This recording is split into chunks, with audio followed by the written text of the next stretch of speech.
नमस्कार सभी प्यारे बच्चों को। मैं अविनाश विश्वकर्मा आपका स्वागत करता हूं टॉपर्स 2025 बैच में। और ये बैच आपका वो बैच है जो टॉपर्स बनाने की संभावनाओं को बहुत ज़्यादा प्रबल और वास्तविक करता है। ज़्यादा शुद्ध हिंदी बोल दिया है तो मैं ये कह रहा हूँ कि टॉपर्स बन जाओगे भैया। बस लगातार पढ़ते रहो। 2025 में जो पेपर होने हैं वो आपके मार्च में स्टार्ट हो जाएंगे। पिछली बार जो पेपर आपके मतलब हुए थे वो फरवरी के एंड से शुरू हो गए थे, लेकिन उसको हम ये कहें कि फरवरी के एंड यानी कि मार्च का प्रथम दिनांक, जैसे physics chemistry math physics chemistry bio, इनके मार्च में आपके पेपर शुरू होने की संभावना होती है। मार्च कहाँ पर है देखो, अभी चल रही है जुलाई। तो अगस्त सितंबर अक्टूबर नवंबर दिसंबर जनवरी फरवरी मार्च, कितने महीने हो गए? तीन तीन छः और एक साथ 7 मंथ पड़े हुए हैं। और मैं कौन से चैप्टर पे चल रहा हूँ? तीसरे चैप्टर पे चल रहा हूँ। इसका मतलब ये चैप्टर खत्म होने ही वाला है। एक महीने में 2 चैप्टर कंप्लीट हो जाते हैं।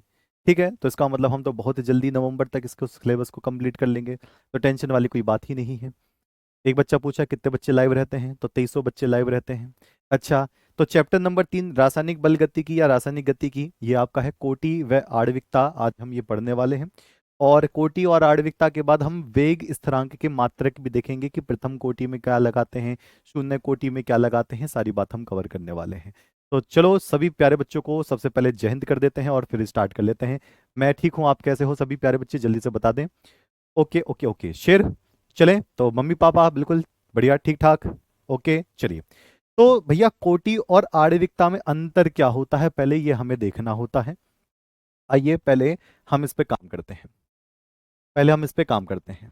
देखो, मैंने एक अभिक्रिया लिखी, ध्यान से देखना। मैंने एक अभिक्रिया लिखी ए, मेरे पास एक अभिक्रिया है।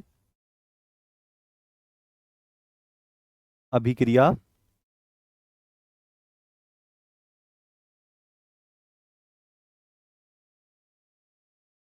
ए प्लस बी, आगे क्या बन गया? उत्पाद बन गया।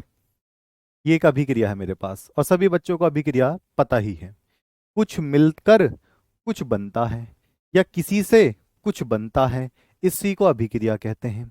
ठीक, अच्छा, एक अभिक्रिया मेरे पास हो गई। जब अभिक्रिया मेरे पास है तो इसका हम क्या निकालेंगे? वेग निकालेंगे कोटि के लिए। ये तो होता है।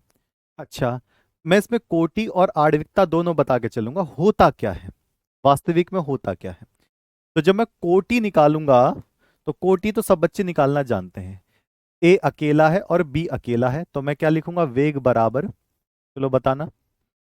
कोटि के लिए वेग बराबर लिखूंगा के। आगे बता दो क्या लिखना है मुझे।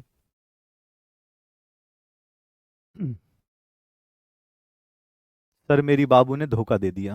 हाय हाय, ओहो, बहुत इमोशनल बात कर दिए हो हैं। जिस हिसाब से लग रहे हो तो धोखा देने वाले ही लग रहे हो। अच्छी बातें दे दिया। पढ़ाई तो कर लोगे हैं, नहीं तो यही होता, बाबू खाना खाया पानी पिया। हैं, इतने छोटे छोटे बालक, बताओ। पढ़ाई लिखाई से कोई मतलब ही नहीं है, दूर दूर से रिश्ता बना दिया है। ऐसा लगता है पढ़ाई करने के बाद जो एग्जामिनर बैठेगा वो फूफा ही लगता होगा। हैं, पढ़ लो बाबू बबुनी। यही सब चलेगा क्या? टेलीग्राम तो चलो हमारे डाउट ग्रुप के लिए, इंस्टा के लिए इसलिए मैं ज़्यादा प्रेरित नहीं करता। रील देख देख कर बच्चे पता नहीं क्या हो गए हैं। हैं, ऐसे ही होता रहता है, काम से मन ही नहीं लगता, रील चलती रहती है, पता नहीं क्या होता है उसमें। फिर आ जाती है सारी प्रेरणा। पढ़ाई गई चूल्हे में, काम गया चूल्हे में, पहले बाबू और बबुनी आ जाते हैं, पता नहीं क्या है। ज्यादा बाबू बबुनी के चक्कर में रहोगे ना तो रिक्शा चलाने को भी कोई नहीं देगा। ये बात ध्यान लो, पहले कुछ बन जाओ, स्टेटस बना लो। हैं, मर्सिडीज के सपने देखते हो कि बैठ के बाबू को घुमाऊंगा? मर्सिडीज तो कहाँ से लाओगे? किराए पे एक दिन मर्सिडीज ले ली ना तो घर बिक जाएंगे। इसी वजह से कहते हैं इन चक्करों में कम रहो, मत पढ़ो, सीधा आओ, पढ़ाई करो, पहले बेहतर बनो, शादी अपने आप करवा देंगे घर वाले। हैं, समझ रहे हो? पहले कुछ बन जाओ, उसके बाद शादी का प्रस्ताव रख लो कि जी भैया मैं दरोगा में लग गया हूँ, मैं लेफ्टिनेंट बन गया हूँ, मैं डॉक्टर बन गया हूँ, मैं ये बन गया हूँ, अब करवा दो मेरी शादी। भाग भाग कर करवाएंगे घर वाले। बात समझ में आ रही है? इन कामों में ना रखा कुछ भी। चलिए, वेग बराबर के, मैं लिखूंगा ए, इसकी पावर अकेली क्योंकि कोई नंबर ही नहीं है। यहां क्या है बी, इसकी पावर क्या अकेली, यहां भी कुछ नहीं है। ठीक है, चलो अब बता दो कोटि कितनी होगी। अब बता दो कोटि कितनी होगी। हर एक किसी का अच्छा इस्तेमाल करो प्यारे बच्चे। ये फोन वगैरह अच्छे इस्तेमाल के लिए बने हैं, मशीन अच्छे इस्तेमाल के लिए बनी है ना। चलिए, कोई बात नहीं, आप फोन ले रहे हो, पढ़ो एंजॉय करो, ठीक है, लेकिन इस क्षेत्र में ना कूदो क्योंकि सबका एक अलग अलग समय होता है। ये पढ़ाई का समय है, जितना पढ़ लोगे जितना तरक्की कर लोगे बहुत बढ़िया हो जाएगी, वो बात लगे। मेरे समझाने से आपको 10% ज्यादा समझ में नहीं आएगा, बट एक वक्त ऐसा आएगा कि मेरी बातें दिमाग में घूमेंगी जरूर। तो मुझे बताओगे अभिक्रिया की जो कोटि होगी ये कैसे निकालूं मैं, बताओ कौन बताएगा कोटि कितनी होगी। तो एक प्लस एक बराबर क्या हो जाएगा, दो। जो पावर होती है ना वेग समीकरण में, जो पावर होती है उसको जोड़ देते हैं। ये देखो, तो कितना आ जाएगा, दो निकल कर आ जाएगा। इसको तो कहते हैं कोटि, इसको क्या कहते हैं, कोटि कहते हैं। लेकिन अगर मैं निकालना चाहूं इसी से क्या, आणविकता, तो आणविकता में कैसे निकालूंगा, मैं ही नीचे लिख दे रहा हूं, साइड में लिखने की जरूरत ही क्या है। यह अभिक्रिया है, इसकी मैं क्या निकालूंगा, आणविकता निकालूंगा। तो देखो कितना आसान है, आणविकता छोटा एम आप मान सकते हो, इसका मतलब होता है कितने कितने अभिकारकों ने भाग लिया है, अभिकारकों की संख्या, अभिकारकों की संख्या, अभिकारकों की कुल संख्या कितनी है। आणविकता का मतलब है अभिकारकों की कुल संख्या जिन्होंने भाग लिया है। तो बता सकते हो अभिकारकों की कुल संख्या आपको कितनी दिखाई दे रही है। तो आप कहोगे सर कितना सा आसान सा क्वेश्चन पूछ रहे हो, ए अकेला है और बी अकेला है, एक ये है एक ये है। तो आणविकता क्या होती है, आणविकता होती है कि अभिक्रिया में कितने लोग भाग ले रहे हैं, कितने आ गए, ए कितने हैं बी कितने हैं। ठीक, ए कितने हैं और बी कितने हैं। तो ए अकेला है, बी अकेला है, दोनों को जोड़ दोगे कुल संख्या निकल कर आ जाएगी, यानी कि आणविकता इसकी कितनी है, दो हो जाएगी। आणविकता इसकी कितनी हो जाएगी, दो हो जाएगी। अब बच्चे कहेंगे सर ये क्या बात हुई, कोटि दो नजर आ रही है तो सीधा आणविकता भी दो नजर, दो रख देंगे, नहीं नहीं नहीं भी, इस बात का ध्यान रखना, आणविकता तीन से अधिक नहीं लिखी जाती, तीन से अधिक मान्य नहीं है। तीन तक तो आणविकता मान्य होती है, तीन से ज्यादा आप इस आणविकता को नहीं लिख सकते। आणविकता एक हो सकती है, दो हो सकती है, तीन हो सकती है, तीन से ज्यादा नहीं हो सकती। तो तीन से अधिक नहीं लिखना आपको, लेकिन कोटि तीन से अधिक हो सकती है। ये बात समझ में आ रही है। तो देखो कभी कभी कोटि आणविकता बराबर होती है, मैं मानता हूं, लेकिन बहुत सारी ऐसी स्थिति होती है कि आणविकता जीरो हो जाती है, और सॉरी कोटि जीरो हो जाती है, आणविकता दो हो जाती है। आपने शून्य कोटि भी तो पढ़ा है, कभी कभी कोटि जीरो हो जाती है लेकिन आणविकता दो रहती है। तो आप यहां पर देखना कि अगर आपको कोटि निकालनी है तो आप पावर को प्लस कर दो, ये आपके लिए है। आपको आणविकता निकालनी है तो देख लो कितने यहां पर नंबर हैं, एक ही अकेला है, एक ही अकेला है, जोड़कर दो हो जाएगा आणविकता। लेकिन एक बात ध्यान रखना, तीन से अधिक नहीं लिखना, तीन से अधिक आपको नहीं लेना है। कहानी क्लियर है, कहानी क्लियर है जी। अब बच्चे कहेंगे सर ये कब बराबर होती है, कैसे बराबर होती है, कैसे अलग हो सकती है, क्या ये बराबर कब होगी। आइए मैं पूरी जानकारी देता हूं कोटि और आणविकता को, पहले मैं आपको समझाता हूं अच्छी तरीके से ये बराबर कब होगी नहीं होगी। एक भैया आपके घर के पास कार रेस स्टार्ट हो गई, ठीक है, कार रेस शुरू हो गई, ठीक है। इस रेस में कितने कार ने हिस्सा लिया, आप ये बताओगे। और देखो लास्ट में आपको क्या करना है, ये यहां पर, यहां से लेकर यहां तक ये लाइन है, इस लाइन पर आकर इनको फिनिश करना है। लाइन दिखाई दे रही है, ये रही ये पट्टी, इस पट्टी पर आकर क्या करना है, ये कार फिनिश हो जाएगी, मतलब उसका क्या हो जाएगा, रुक जाएगा। नहीं, किसी को ब्लॉक नहीं किया है। एग्जाम्पल दे देते हैं, बताओ ये अभिक्रिया, रेस का मतलब अभिक्रिया, कितनी कारों ने हिस्सा लिया है। तो जितनी कारों ने हिस्सा लिया है वो आणविकता होगी। यहां पर कार आकर रुक जाएंगी तो रेस जीत जाएगी। ठीक। चलो, या फिर थोड़ा सा पास कर देते हैं, बच्चों को लग रहा है कि ज्यादा दूर है हिस्सा। लो, ये लास्ट वाली लाइन है, फिनिश लाइन है। यहां पर रेस रुक जाएगी, यानी कि अभिक्रिया पूरी हो जाएगी इस वाली लाइन पर। अब कितनी कारों ने हिस्सा लिया है, तो आप कहोगे सर बड़ा आसान है देखने से, एक और दो, दो कारों ने हिस्सा लिया है, तो इसकी आणविकता कितनी हो जाएगी? दो हो जाएगी। जितने ने हिस्से लेंगे, एक और कार हो जाएगी, तीन कार हो जाएगी, तो आणविकता तीन हो जाएगी। यानी कि अभिक्रिया में जब सबसे शुरुआत में कितनी मात्रा ने हिस्सा लिया है, तीन से अधिक रेस नहीं करनी है, तीन से ज्यादा आप नहीं कर पाओगे। मैं बताऊंगा तीन से अधिक क्यों नहीं कर पाओगे, क्योंकि सड़क की चौड़ाई इतनी बड़ी नहीं है, अभिक्रिया तीन से ज्यादा वाली कॉम्प्लेक्स में चली जाती है, जटिल अभिक्रिया बोलते हैं उसको। तो यहां पर दो कारों ने हिस्सा लिया है, तो मैं क्या लिखूंगा? आणविकता दो होगी इसकी, क्योंकि अभिक्रिया रेस में दो कारों ने हिस्सा लिया, तो मैं लिखूंगा भैया आणविकता कितनी? दो। चलो जी, आणविकता दो कारों ने। अब चलो बताओ, स्टार्ट कार हो गई भैया, रेस स्टार्ट हो गई। जब रेस स्टार्ट होगी तो आप देखना, जब रेस स्टार्ट होगी तो ऐसा हो सकता है कि दोनों की दोनों एक साथ वहां पहुंच जाएं। कोटि का मतलब होता है बदलाव, जितना बदलाव होगा उतना कोटि चेंज होता रहेगा। अब देखो, ऐसा हो सकता है कि दोनों की दोनों कार एक साथ वहां तक पहुंच जाएं। जब दोनों कार एक साथ जीत जाएंगी तो कोटि दो हो जाएगी। ऐसा हो सकता है एक कार वहां पर पहुंच जाए, एक कार बीच में ही लुढ़क जाए, तो कोटि एक होगी। ऐसा हो सकता है दोनों कार चल रही है, दोनों कार बीच में ब्लास्ट हो गई, तो कोटि जीरो हो जाएगी। इसका मतलब कोटि निर्भर करता है परिवर्तन पर, बदलाव पर। जितना बदलाव होगा उतनी कोटि आती रहेगी। बदलाव ही नहीं हुआ, कोटि क्या करेगा? कुछ नहीं करेगा। इसका कहने का मतलब, हिस्से आपने देख तो लिए, दो कार हिस्से ले रही है, तो ऐसा भी हो सकता है कि दोनों एक साथ पहुंच जाएं, तो बदलाव कितना हुआ? दो का एक साथ, तो कोटि कितनी हो गई? जीरो हो गई है। ठीक, यहां तक क्लियर है? कोटि का मतलब है जो परिवर्तन को दर्शाता है। घात जो होती है ना, घातों का योग, उसको कोटि कहते हैं, वो परिवर्तन को दिखाती है। ऊपर जो घात होती है वो किसको दिखाती है? परिवर्तन को, चेंज को दिखाती हैं।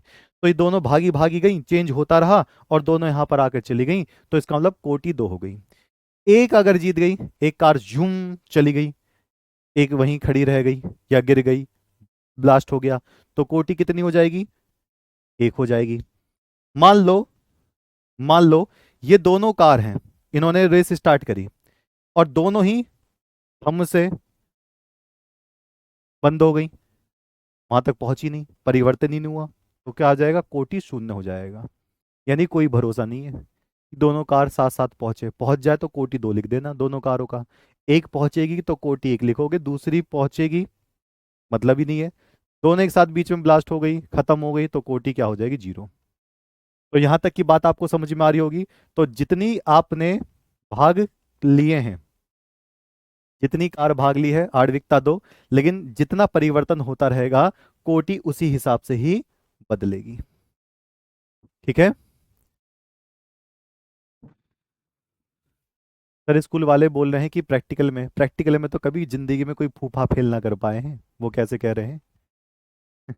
आज तक का रिकॉर्ड है यूपी बोर्ड में, पिछले 3 सालों से, 3 सालों से रिकॉर्ड उठा लेना अगर कोई प्रैक्टिकल में फेल हो तो, और मुझे दिखा देना कि प्रैक्टिकल में बच्चा फेल है। किसी का भी रिजल्ट उठा लाओ, 12वीं क्लास में प्रैक्टिकल में किसी का भी रिजल्ट उठा लाओ और मुझे दिखा दो, देखो 30 नंबर में से इसको 5 नंबर देकर फेल कर दिया, मुझे दिखा देना, मैं मान जाऊंगा। आज तक ऐसा हुआ ही नहीं है किसी को प्रैक्टिकल में फेल किया गया हो। वो प्रैक्टिकल देने ना आया हो तो अपसेंट लग गई होगी, लेकिन प्रैक्टिकल में किसी की हिम्मत ही नहीं है कि फेल कर दे। मेरी बात आज इस टाइम पे पेपर पे लिख लो। यहां तक की बात क्लियर है? चलिए, हाँ, तो कोटि कितनी भी हो सकती है। कुछ बच्चे कहेंगे सर कोटि, ये कार ब्लास्ट हो गई, बीच में पहुंची नहीं, तो कोटि जीरो हो जाएगी। एक पहुंचेगी तो एक हो जाएगी, दो पहुंची तो दो हो जाएगी। क्या कोटि माइनस में भी हो सकती है? हाँ। मान लो किसी ने बैक गियर लगा दिया, आगे जाने की जगह ये पीछे पहुंच गई, आगे जाने की जगह पीछे पहुंच गई, तो कोटि माइनस में चली गई, भैया गाड़ी तो आगे जानी थी। हाँ, तो बात समझ में आ रही है।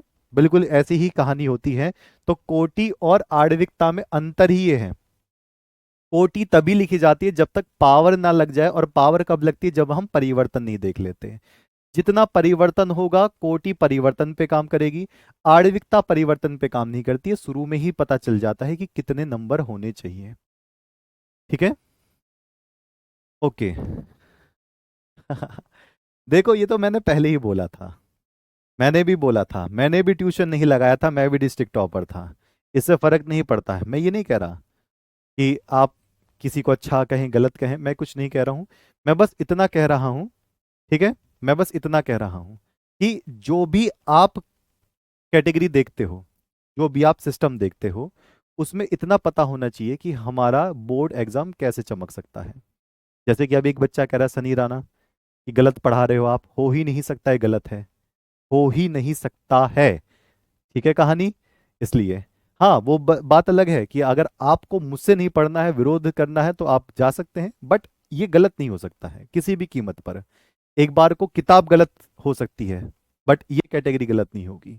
आइए, चलिए, कोटि और आणविकता में क्या अंतर है।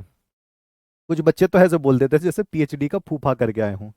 चलिए, नंबर एक, तो कोटि किस पर, सांद्रता में परिवर्तन पर निर्भर करता है। आइए कहानी देखते हैं।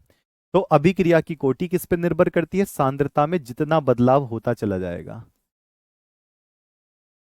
अभिक्रिया की कोटि, बताओ किस पर निर्भर करती है, परिवर्तन पर, सांद्रता, सांद्रता परिवर्तन पर निर्भर करती है। कुछ बच्चे आकर ऐसे लिख कर जाते हैं कि गलत पढ़ा रहे हो आप, जैसे कि उन्होंने 5 बार केमिस्ट्री किताब पढ़कर और गोल्ड मेडलिस्ट हो और गोल्ड मेडल जीता हो अमेरिका से। ठीक है, कोई आधार तो बनाओ प्यारे बच्चे, कुछ बोलने का कुछ आधार तो होना चाहिए। कहीं पॉइंट वॉइंट में मैं मिस्टेक हो गई, मैं एक्सेप्ट कर लूंगा, ठीक है ना, सीधी सी बात है। चलिए, ओके, तो बताओ अभिक्रिया की जो कोटि है वो सांद्रता में परिवर्तन पर निर्भर करता है। अभिक्रिया की कोटि क्या करता है, सांद्रता में, या सांद्रता के, अभिक्रिया की कोटि अभिकारक के, अभिकारकों की सांद्रता परिवर्तन पर निर्भर करता है। सांद्रता परिवर्तन पर निर्भर करता है, क्योंकि पावर बदलेगी तो कोटि बदलेगी। करता है, पहली बात आपको समझ में आ गई। ये बताओ ये किस पर निर्भर करता है, बता दो, ये किस पर निर्भर करता है। और एक बहुत मजेदार बात मैं आज लेकर आने वाला हूं सभी बच्चों के फेवर के लिए, अभी मैं बताऊंगा। नहीं, कोई फेल नहीं होता प्रैक्टिकल में, पढ़ते रहिए आप आराम से। आप अपने बोर्ड पे फोकस करिए, कह दो कर दो फेल, कोई बात नहीं प्रैक्टिकल में। जो भी बोर्ड के पेपर हैं 70 में से 70 नंबर वो बाहर से मिलते हैं, प्रैक्टिकल में कोई फेल नहीं कर सकता, उसके लिए टेंशन मत लो। तो अभिक्रिया की कोटि अभिकारकों की सांद्रता परिवर्तन पर निर्भर करती है, उसके ऊपर जो पावर होती है उस पर निर्भर करती है। लेकिन जो ये आणविकता होती है, सांद्रता पर इसका कोई मतलब नहीं है। जो भाग लेने वाले, हिस्सा लेने वाले जो अभिकारक की जो मात्रा है, नंबर है, उन पर निर्भर करती है। तो अभिक्रिया की आणविकता या आणविकता, आणविकता भाग लेने वाले, भाग लेने वाले अभिकारकों की संख्या पर निर्भर करते हैं। अभिकारकों की संख्या पर, अभिकारकों की संख्या पर निर्भर करता है, निर्भर करता है। यानी कि शुरू में कितने कितने संख्या ने हिस्सा लिया है उसको आणविकता कहते हैं, और कितने परिवर्तन हुआ है उसको कोटि कहते हैं। बस इतना ध्यान रखना, हिस्सा कितने लोगों ने लिया है उसको आणविकता, कितने लोग रेस जीत चुके हैं, कितने लोग परिवर्तन कर चुके हैं, वो उसकी कोटि है। ठीक है, जैसा कि मैंने आपको यहां पर पहले ही बता रखा है कि कोटि निकालनी है तो परिवर्तन देखना, परिवर्तन कैसे, पावर में, इनको जोड़ के देख लो, ये परिवर्तन होता है। यह होता है हिस्सा। ए अकेला है, बी अकेला है, तो आणविकता कितनी हो जाएगी? 2 हो जाएगी। ठीक है। अच्छा, एक तो अंतर इसमें हमारा आ गया, अंतर लिखने के लिए बहुत आता है। ठीक है। अच्छा, दूसरी बात क्या होगी? तो मुझे बता सकते हो क्या, क्या कोटि शून्य हो सकती है? क्या कोटि जीरो हो सकती है? हाँ, एग्जाम में आता है, इसलिए तो मैं आपको इतना डिटेल में बता रहा हूं। तो बताओ, क्या कोटि जीरो हो सकती है? मैंने पढ़ा है क्या शून्य कोटि अभिक्रिया? बताओ। हम्म। बताओ, क्या आपने पढ़ा है शून्य कोटि अभिक्रिया? हाँ जी। तो अभिक्रिया की जो कोटि है वो शून्य भी हो सकती है, दशमलव में भी हो सकती है, और माइनस में भी हो सकती है। यानी कि जो अभिक्रिया की कोटि, जो परिवर्तन है, वो जीरो भी हो सकता है, माइनस में भी हो सकता है, गाड़ी पीछे चली गई, और बटे में भी हो सकता है, 1/2, 3/2। जो अभिक्रिया की जो आणविकता है वो ना तो शून्य में होगी, ना वो 3 से ज्यादा होगी, और वो भाग में भी नहीं होगी। वो 1 होगी, 2 होगी, या 3 होगी। तो यहां पर मैं क्या लिखूंगा? कोटि का मान शून्य हो सकता है, या अभिक्रिया की कोटि शून्य हो सकती है। कोटि का मान शून्य हो सकता है, हो सकता है। और एक चीज ब्रैकेट में लिख दूंगा, 3 से अधिक भी हो सकती है, 3 से अधिक भी हो सकता है, 3 से अधिक भी हो सकता है इसका मान, और जीरो भी हो सकता है। लेकिन अगर वही मैं आणविकता की बात करूं, तो इसकी कोटि के साथ कुछ मेल भाव है नहीं, इसका मान जीरो हो ही नहीं सकता। अगर रेस में कोई भाग ही नहीं लेगा, तो आणविकता दिखाओगे कहाँ? रेस होगी कहाँ से? तो यहां पर मैं क्या लिखूंगा? यहां मैं लिखूंगा, आणविकता का मान जीरो नहीं हो सकता, क्योंकि जब भाग ही कोई नहीं लेगा तो अभिक्रिया करोगे कहाँ से? ठीक। चलिए, तो यहां पर क्या होगा? आणविकता का, आणविकता का मान शून्य नहीं हो सकता है, आणविकता का मान शून्य या 3 से अधिक नहीं हो सकता। या तो शून्य भी नहीं होगा, 3 से अधिक भी नहीं होगा। शून्य व 3 से अधिक नहीं हो सकता, शून्य व 3 से अधिक नहीं हो सकता, नहीं हो सकता है। ना तो 3 से ज्यादा होगा, ना ही जीरो होगा। ठीक है। ये बात समझ में आ गई है आपके? दो अंतर आपको बिल्कुल क्लियर पता चल गए हैं। तीसरा अंतर मैं आपको बता रहा हूं, इसको प्रैक्टिकली लिया जाता है, ये प्रायोगिक है। जब तक रेस नहीं होगी, जब तक क्रिया नहीं होगी, जब तक अभिक्रिया नहीं होगी, तब तक आप परिवर्तन नहीं देखोगे। परिवर्तन नहीं देखोगे तो इसका पता नहीं लगा सकते। यानी कि प्रायोगिक है, जब तक प्रैक्टिकल करके नहीं देखोगे कि भैया अभिक्रिया चल रही है नहीं चल रही है, तब तक आप इसको नहीं निकाल सकते। प्रैक्टिकल के साथ ही निकलेगा। ये प्रायोगिक नहीं है। शुरुआत में ही देख लो, तुरंत बता दोगे कितने नंबर हैं। तो उसको क्या कहते हैं? इस यह है प्रायोगिक या प्रयोगात्मक। यह प्रयोगात्मक होता है या होती है, यह प्रयोगात्मक होती है। प्रयोगात्मक का मतलब होता है प्रैक्टिकल जब तक नहीं करोगे तब तक आप पता नहीं चलेगा कितना परिवर्तन हुआ है। इसका प्रयोग से कोई मतलब नहीं है, शुरुआत में ही देख लो, कहानी क्लियर हो जाएगी। यानी कि यह प्रयोग पर आधारित नहीं है, यह प्रयोग पर आधारित नहीं है। तीन बातें समझ में आ गई हैं आपके? ओके। हाँ, वो सारी बात बताऊंगा जो आपके सबके दिमाग में चल रही है। आइए एक तीनों को देख लेते हैं। अभिक्रिया की कोटि अभिकारकों की सांद्रता परिवर्तन पर निर्भर करता है। यानी जितना परिवर्तन होगा, परिवर्तन पर निर्भर करता है। ये भाग लेने वाली संख्या पर निर्भर करता है, शुरू में ही आप इसको बता सकते हो। दूसरे में क्या है? कोटि का मान शून्य हो सकता है, शून्य हो सकता है, और 3 से अधिक हो सकता है।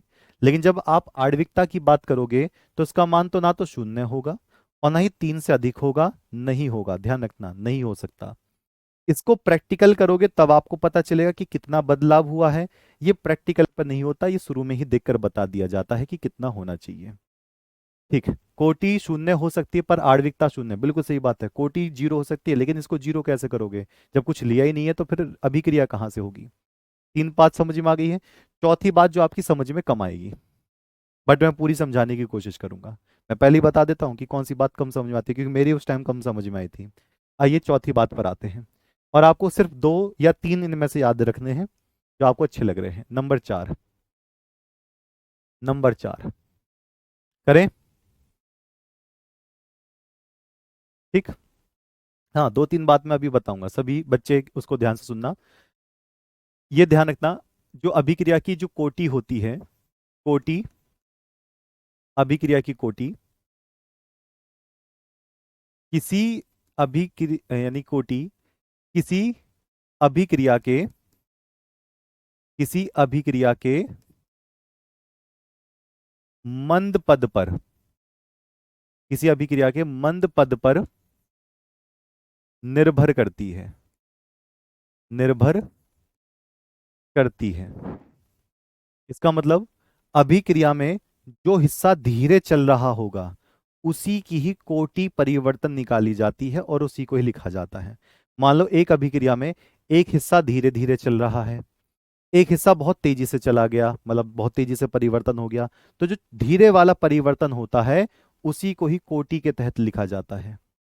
यानी कि अभिक्रिया में जो पद, किसी अभिक्रिया में जो पद बहुत धीरे धीरे चलता है, मंद गति से चलता है, उसी की ही कोटि निकाली जाती है, क्योंकि जो तेजी से चला गया उसका परिवर्तन देख ही नहीं पाते हम, है ना। तो इस बात का ध्यान रखेंगे। जैसे मान लीजिए a प्लस बी, आगे ये बना रहा है c, या इसको ऐसे देख लो, a ने बनाया भैया b और b ने बनाया भैया c। ये है भैया मंद पद और ये है कौन सा, तीव्र पद, तेज। कोई अभिक्रिया है मान लीजिए a से c, ये अभिक्रिया है। इस अभिक्रिया में पद नंबर एक, मैंने a से पहले b बनाया, फिर मैंने तेज पद कर दिया, इसी b से मैंने c बना दिया। लास्ट, शुरू में a था, लास्ट में c हो गया। दो पद बना दिए, छोटे छोटे हिस्से कर दिए। पहला वाला बहुत धीरे धीरे चला, दूसरा वाला बहुत तेजी से चला। तो हम कोटि किस पे निकालेंगे, हम कोटि इस पे निकालते हैं, इस वाले पर, इस पे पद नंबर एक पर, क्योंकि ये धीरे से चल रहा है। तो जो पद धीरे से चल रहा होता है हमें उसकी कोटि निकालनी पड़ती है। ठीक है, जो पद बहुत धीरे चलता है हमें उसकी कोटि निकालनी पड़ती है। तेज वाला तो तेजी से चला जाता है, उसका परिवर्तन, उसका चेंज कहां से देखें। आणविकता का इससे कोई संबंध नहीं है। आणविकता किसी पे निकाल सकते हो, मंद व तीव्र दोनों के लिए, दोनों के लिए आणविकता निकाल सकते हैं। यानी कि आणविकता का मंद पर कोई निर्भर नहीं करता, यानी कि ऐसे लिख देंगे, आणविकता का मंद, आणविकता मंद पद के लिए, मंद पद व तीव्र पद दोनों के लिए काम कर सकता है, दोनों के लिए हो सकता है। यानी कि चाहे आप धीरे करो तब नंबर बता देगा, तेज करो तब नंबर बता देगा, क्योंकि शुरू में ही नंबर बताने होते हैं। ठीक है, चलो। अब मैं कुछ वो बातें बता रहा हूं जो बच्चों के दिमाग में अक्सर आ रही हैं, सभी प्यारे बच्चे सुन लेना इस बात को, फिर मैं आगे बढ़ूंगा। चलो देखो, सबके दिमाग में कहीं ना कहीं ये दो तीन चार क्वेश्चन होते ही होते हैं, मैं आज क्लियर कर देता हूं, और ये आखिरी और पहली बार ही समझना कि मैं इन चीजों को क्लियर कर रहा हूं। ठीक है, चलो। तो यहां पर देखो, पहली बात बच्चों के दिमाग में क्या होती है, जो अक्सर होता है, मैं किसी की बुराई या कोई अच्छाई नहीं बता रहा, मैं बस बता रहा हूं, ये मेरे दिमाग में भी होता था। पहली बात क्या है कि आप 12th क्लास में हो, पहली बात क्या है, आप 12th क्लास में हो। 12th क्लास में आपके पास दो हिस्से बटे हैं, जैसे कोई भी सब्जेक्ट आप लेते हो, मैथ को छोड़कर आपकी थ्योरी होगी, जैसे आप केमिस्ट्री ले रहे हो, केमिस्ट्री की बात मैं बता दूं, केमिस्ट्री थ्योरी होगी और प्रैक्टिकल होगा। ठीक है, पहली बात बच्चों के दिमाग में होती है कि प्रैक्टिकल में टीचर फेल कर देंगे, क्या भैया नहीं पढ़ोगे, या नहीं पढ़ोगे, ट्यूशन नहीं पढ़ोगे तो हम तुम्हें प्रैक्टिकल में फेल कर देंगे। प्रैक्टिकल में फेल भैया वही हो पाएंगे जो या तो प्रैक्टिकल के टाइम पे पहुंचे नहीं हैं, या जिनके पास फाइल नहीं थी, या जिन्होंने बहुत ज्यादा बदतमीजी कर दी हो किसी टीचर से, या फिर उनकी जो प्रैक्टिकल की कॉपी है वो उन्होंने खुद जमा ना करी हो बच्चों ने, वो तभी फेल होगा। नहीं कर सकते, आप बहुत आराम से जाते हो, क्लास करते हो, तो प्रैक्टिकल में फेल होने का कोई मतलब नहीं है, क्योंकि प्रैक्टिकल में फेल करने वाले आपके स्कूल के टीचर नहीं होते, वो बाहर से टीचर आते हैं। टीचर बाहर से आता है, एग्जामिनर बाहर से आता है, ध्यान रखना। तो आपको फेल होने का तभी मिल सकता है जब आपने कोई फाइल ना बनाई हो, कोई कॉपी ना बनाई हो, टीचर के साथ बदतमीजी करी हो, मारपीट करी हो, या फिर कॉपी जो आप बोर्ड की लिखते हो आप सीधा उसको कहीं गुम करी आए, तो हो सकता है। 30 नंबर का ये प्रैक्टिकल होगा इसमें। और काट भी कितने सकते हैं? 5 या 6 नंबर मुश्किल से, जो बात ज्यादा से ज्यादा काट सकते हैं, ये वाली बात है। और बहुत सारे स्कूल में मैं खुलेआम बोल रहा हूं कि पैसे ही ले लेते हैं, कि लाओ पैसे दे दो, 500-500 रुपए सबसे जमा करवा लेंगे, 30 में से 29 28 ऐसे रख देंगे। ठीक है, तो ये तो देखो नौटंकी वाली बात है, मैं तुम्हें इसमें फेल कर दूंगा, मुझे भी टीचर्स ने बहुत बोला है ट्यूशंस लगवा लो नहीं तो तुझे फेल कर दूंगा, अविनाश फेल हो जाएगा, ट्यूशन लगा ले। मैं कहा कर दो, देखी जाएगी। अरे खुद की भी तो रेस्पेक्ट है मेरी। तुम ट्यूशंस के लिए बोल रहे हो कि मैं तुम्हें प्रैक्टिकल में फेल कर दूंगा, तुम्हें टीचर धर्म कहाँ चला गया? कर दो, कोई दिक्कत नहीं। अच्छा, इस चीज के लिए वो रखो, किस बात की फीस दे रहे हो? दूसरा होता है कि भैया ऑनलाइन पढ़ोगे तो फेल हो जाओगे, ऑनलाइन पढ़ोगे तो भैया फेल हो जाओगे। ये बात बहुत सामने आई है पिछले 2 सालों से, और इसको मैं फिर से यहाँ बता दे रहा हूँ। भैया जी 3500 प्लस टॉपर ऑनलाइन है, 3500 प्लस टॉपर 2024 में पढ़कर, टॉपर कौन से वाले? डिस्ट्रिक्ट टॉपर लेवल के बता रहा हूँ, 90% प्लस जिनके थे, 90%, 85% प्लस, किसी के 99 केमिस्ट्री में, वो ऑनलाइन से पढ़कर हुए थे। ऐसा कुछ हो ही था ही नहीं है। मैं ही ऑफलाइन में पढ़ाता हूँ, मैं ही ऑनलाइन पढ़ाता हूँ, कैसे फेल करवा लेंगे? हो ही नहीं सकता है किसी भी कीमत पर। और तीसरी बात है, सर जो आप पढ़ाते हो हमारे टीचर गलत बताते हैं, ये तो है आपके डाउट ग्रुप्स में ये ग्रुप, सर जो आप पढ़ाते हो हमारे टीचर गलत बताते हैं। अच्छा, एनसीईआरटी के बहुत सारे क्वेश्चन मैं कराता हूँ जिनको वो टीचर गलत बता रहे थे, कोई गलत नहीं है, गलत जैसा कुछ है ही नहीं, इस बात का ध्यान रखना।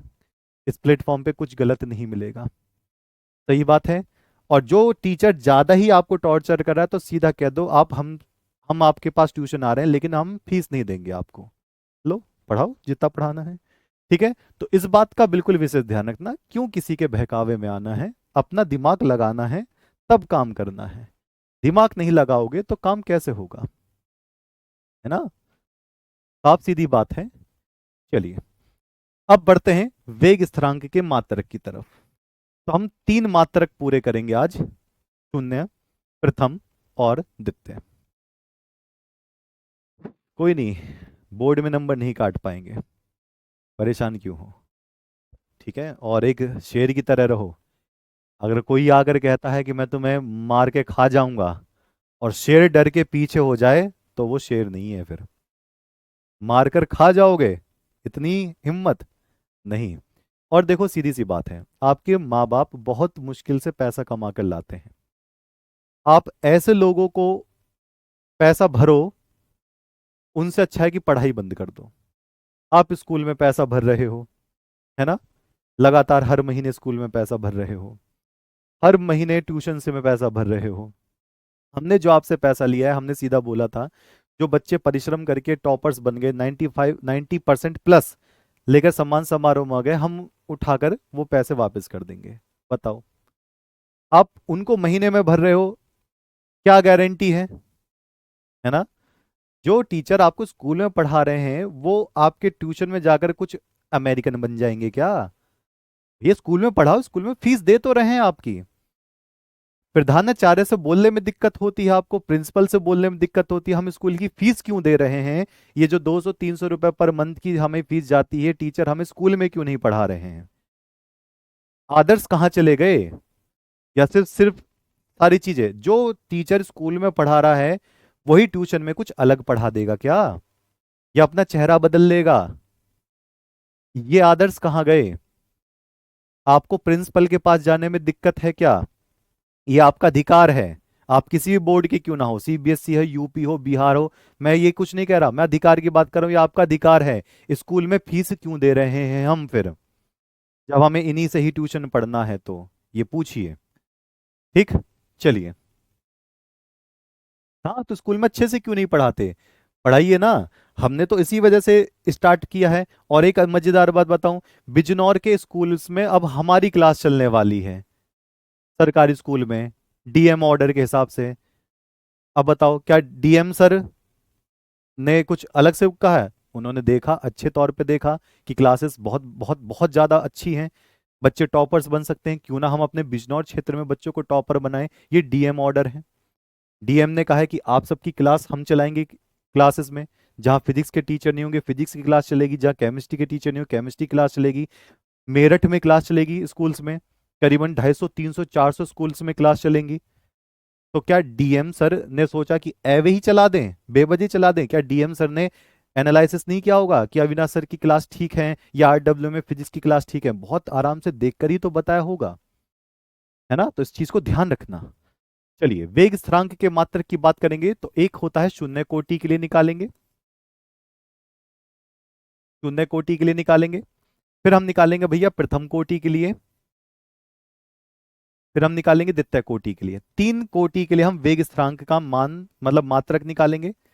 तो मैं लिख दे रहा हूं, के का मात्रक क्या होगा, और मैं एक फॉर्मूला बताऊंगा, उसमें लगाना है के का मात्रक। आप उस फॉर्मूले से किसी का भी मात्रक निकाल सकते हैं, कोई सी भी कोटि का मात्रक। फॉर्मूला बता दूं, निकालोगे? लो जी, जल्दी से बताना, फटाफट।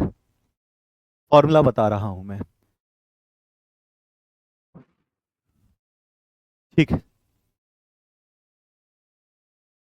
ओके। चलिए, तो शून्य कोटि, प्रथम कोटि, द्वितीय कोटि, ये कोट आ गया। द्वितीय कोटि के का मात्रक निकालना है तीनों का। देखो, एक जनरल फॉर्मूला बता रहा हूं, सारे मान रखना। अगर शून्य कोटि होती है तो n बराबर क्या रखते हैं? 0 रखते हैं। प्रथम कोटि होती है तो n बराबर 1 रखते हैं। द्वितीय कोटि होती है तो n बराबर 2 रखते हैं। तो मैं यहां पर फॉर्मूला लिखूंगा, के का मात्रक निकालते कैसे हैं? Mole litre inverse second inverse बटे, ये फॉर्मूला याद रखना, mole litre inverse second inverse बटे मोल, मोल लीटर इनवर्स की होल पावर n। ये फॉर्मूला याद कर लो। तो क्या होगा? Mole litre inverse second inverse बटे, क्या होगा? मोल लीटर इनवर्स की होल पावर n। और जिसका भी कोटि का के का मात्रक, वेग स्थिरांक का मात्रक निकालना है, n की जगह वही कोटि रख देना। वेग स्थिरांक का मात्रक जिस कोटि के लिए निकालना है, n की जगह उस कोटि का मान रख दो। जैसे शून्य कोटि के लिए आपको मात्रक निकालना है, प्रथम के लिए, द्वितीय के लिए। शून्य के लिए निकालना है तो n की जगह 0 रख दोगे। जो भी कट कटा कर आएगा वो शून्य कोटि का के का मात्रक हो जाएगा। तो कोई बच्चा बताएगा, अगर मैं n की जगह पर 0 रख दूं तो शून्य कोटि में के का मात्रक क्या होगा वेग स्थिरांक का? बता दीजिए। If we put the n is equal to 0 in this equation, so what will be the unit for the rate constant? अगर मैं यहां पर n की जगह पर 0 रख दूं तो यहां पर इसका मात्रक क्या हो जाएगा? तो किसी की पावर अगर मैं 0 कर देता हूं, इसकी पावर अगर मैंने यहां 0 रख दिया, तो ये तो पूरा हिस्सा 1 हो जाएगा। तो बस यही तो बचेगा, mole litre inverse second inverse. ये किसका होता है? ये वेग का मात्रक होता है, और ये सांद्रता का मात्रक होता है। लेकिन जो पावर n है, इसको मैं क्या कर देता हूं? 0 कर देता हूं। जैसे ही मैंने 0 कर दूंगा यहां पर, तो यहां पर क्या बचेगा? मोल, यहां पर क्या आएगा भैया? मोल लीटर इनवर्स और सेकंड इनवर्स आ जाएगा यहां पर 0 करते ही, है ना? एनसीईआरटी में मैंने ये कराया भी है। अब जरा बताना, अगर मैं प्रथम कोटि का मात्रक निकालना चाहूं, के का मात्रक निकालना चाहूं, तो n की जगह पर मुझे क्या रखना पड़ेगा? 1 रखना पड़ेगा। n की जगह पर मुझे क्या रखना पड़ेगा? 1 रखना पड़ेगा। ठीक। जैसे ही मैं 1 रखूंगा यहां पर, तो ये तो ऐसा कैसे ही रहेगा। तो मोल से मोल कट जाएगा, लीटर इनवर्स से लीटर इनवर्स कट जाएगा, तो कितना बचेगा, सेकंड इनवर्स बचेगा। अगर एक रख दिया तो ये ऐसा कैसे ही रहेगा। तो मोल से मोल कट जाएगा, लीटर से सॉरी लीटर इनवर्स से लीटर इनवर्स कट जाएगा, तो क्या बचेगा, सेकंड इनवर्स बचेगा। तो यहां पर मैं क्या लिखूंगा, सेकंड इनवर्स हो जाएगा इसका मात्रक। मिनट में दिया होता तो मिनट इनवर्स बचता, घंटे का इनवर्स दिया होता तो घंटे का इनवर्स करता, इसको घंटा फर्क नहीं पड़ता। चलो अब मुझे बता दो, द्वितीय कोटि के लिए इसका के का मात्रक क्या होगा। द्वितीय कोटि के लिए के का मात्रक क्या होगा, जल्दी से बता दें। जी सर समझ नहीं आ रहा है, देखो ये रखो, mole litre inverse second inverse बटे मोल लीटर इनवर्स। जिस कोटि के लिए मात्रक चाहिए एन की जगह उतना मान रख देना, शून्य कोटि के लिए जीरो रख देना, जो बचेगा इसका मात्रक। प्रथम कोटि के लिए एक रख दो, जो कट कटा के बचेगा इसका मात्रक। अब द्वितीय कोटि के लिए n बराबर दो रख दो। अब जब दो रखोगे तो कैसा नजर आएगा, जब मैं दो रखूंगा इसको यहां पर, तो mole litre inverse second inverse, और जब मैं दो रखूंगा तो ये हो जाएगा मोल की पावर दो और लीटर की पावर माइनस का दो। जब इसको हम सॉल्व करेंगे तो ऊपर जाएगा, ये हो जाएगा मोल की पावर माइनस का एक, ऊपर पहुंचाएंगे तो लीटर, और ये हो जाएगा सेकंड इनवर्स। तो inverse mole inverse litre second inverse, ये द्वितीय कोटि के लिए हो जाएगा, द्वितीय कोटि के लिए हो जाएगा। और n बराबर जीरो रखोगे तो पूरा का पूरा एक हो जाएगा, तो एक हो जाएगा तो यही मात्रक बचेगा। अब जिसको ये याद नहीं करना तो बस इन तीनों के मात्रक ऐसे डायरेक्ट याद कर लो। शून्य कोटि का मात्रक के लिए mole litre inverse second inverse, प्रथम कोटि में के का मात्रक सेकंड इनवर्स, और द्वितीय कोटि में के का मात्रक mole inverse litre second inverse हो जाएगा। ओके, ये वेग का मात्रक है ये वाला, इसको वेग का मात्रक बोलते हैं, ठीक है। और इसको सांद्रता का मात्रक बोलते हैं, तभी के का मात्रक निकलता है। और n को आप जानते हैं क्या बोलते हैं, n को कोटि कहते हैं, ठीक है। ओके, बिल्कुल सही बात, ठीक है जी कहानी। अच्छा, अब आपका अब आपका बता दे रहा हूं प्यारे बच्चों, जो सैटरडे है, कौन सी सैटरडे, 27 जुलाई। सैटरडे कौन सा, 27 जुलाई। 27 जुलाई, ये आपका केमिस्ट्री का टेस्ट होगा आपका, इसी टाइम पर ही। केमिस्ट्री का टेस्ट कितने, 7 बजे ही, RW tuition classes YouTube channel पर। कौन से चैप्टर का, विद्युत रसायन का। विद्युत रसायन का 25 क्वेश्चन MCQ वाले, बेस्ट 25 क्वेश्चन कौन से, MCQ वालों का टेस्ट होगा।